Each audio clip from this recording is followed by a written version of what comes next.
Let's go see.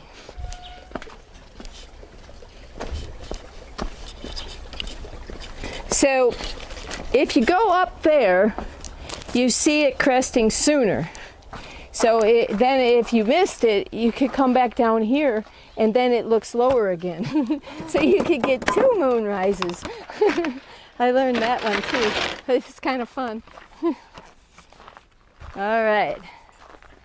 So we have the fragrance of the neighbor's horses. There we go. Look at that. And I'm going to stay as far this way as possible, just in case it is to the right of that big hill. Sometimes it's location. It's like realty, right? That makes or breaks your shot. So I have already put this on settings that I prefer, because the last thing you want to do, and it happens a lot, especially if you have to get up really early or something, is you want to come up here and be fiddling when it's right there. You're like, oh no, it's right there. So I'm thinking,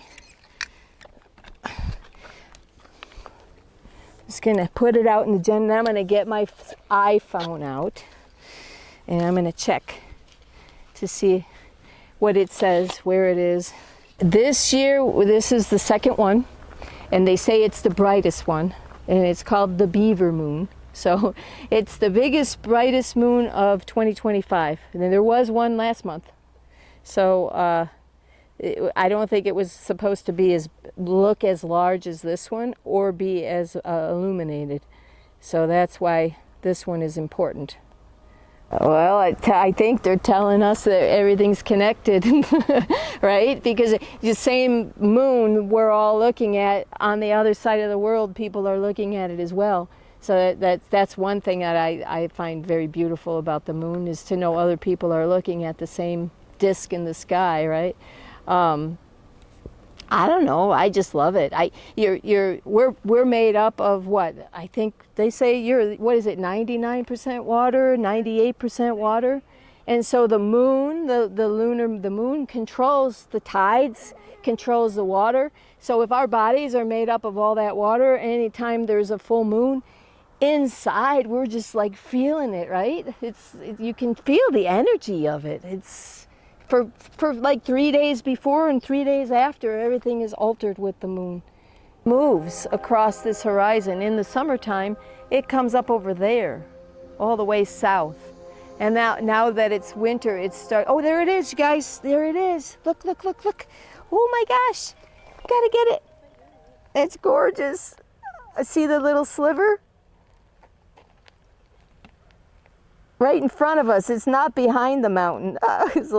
Then it's okay. I'm surprised every time, right? Oh, this is awesome. And I'm going to take my ISO a little higher, because now it's gotten a little darker out here. And I have it on a timer. So I can see it shaking in here because I'm zoomed in at like 800. So if I hit that, it's not taking it right away, and then it's going to go. Oh, gorgeous the moon is. I don't have a lot of light around it because we lost some of our daylight here. So in order to keep that moon nice and dark and juicy, I've got to expose for the moon. So you'll see it comes up in here with not the light that we're seeing with our eyes. But when you bring it up in your photo program, you could bring the landscape back. The most important thing is to keep that moon nice and dark. And a lot of times I like to really zoom in, fill the whole frame with it, so I can actually see the craters on that moon. There's looks like a melon. It's a big round disc, and it has lines coming out of it, like the bottom of a melon. All those years of dragging around big lenses and putting on teleconverters and spending money on good glass, and here we are with an iPhone. But I'm going back to the big one because guess what? I like to make these really big, beautiful canvases for people's homes. And if you shot it on an iPhone, I don't know if we're going to have the quality. So I'm doing it this way. How many people do you think watched that just now? This whole neighborhood. Yeah? They're all waiting for my photo. They do that. They say, as soon as I posted, they go, I knew you were out there. I was thinking of you. And they said, I was waiting to see your photo. So it's like a lot of pressure sometimes. that you asked me earlier why I come up here or how often I come up here. That the neighborhood is half the push because I know they're waiting to see my photo. I have fallen in national parks chasing the moon. All my ankle sprains were chasing the moon, usually in the morning. After sleeping in a tent all night, I am so stiff and I jump out without stretching and I start running to get the moon and I fall. Oh, look at how different it looks, you guys. I love it. My classes are sold out, actually. They keep adding more classes because they have a wait list of like 30 people wanting to get in.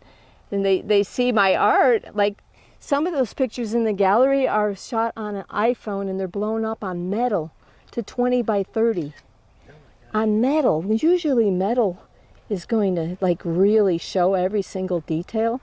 And it's a lot of things happen and you just got to be ready. And your iPhone's always with you. Look at that. How pretty that is.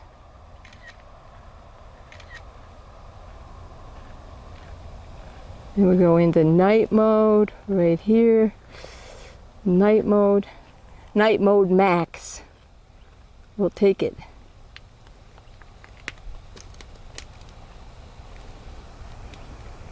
And then focus in the middle. Pull it down a little. Boom.